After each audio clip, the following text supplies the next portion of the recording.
గంగపట్నం గ్రామంలో వెలసి ఉన్న శ్రీ చాముండేశ్వరి అమ్మవారి దేవాలయంలో ఉన్నాను. ఈ ఆలయ చరిత్ర, ఆలయ విశేషాలు, అమ్మవారి మహిమల గురించి తెలుసుకోవాలంటే ఈ వీడియో చివరి వరకు చూడండి.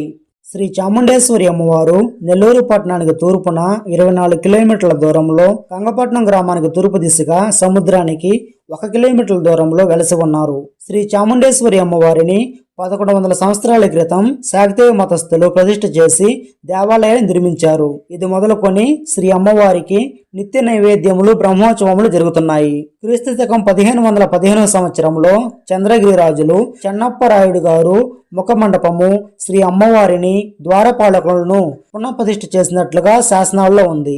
8/4/2009 సంవత్సరంలో శ్రీ చాముండేశ్వరి అమ్మవారిని పునఃప్రతిష్ఠ చేశారు.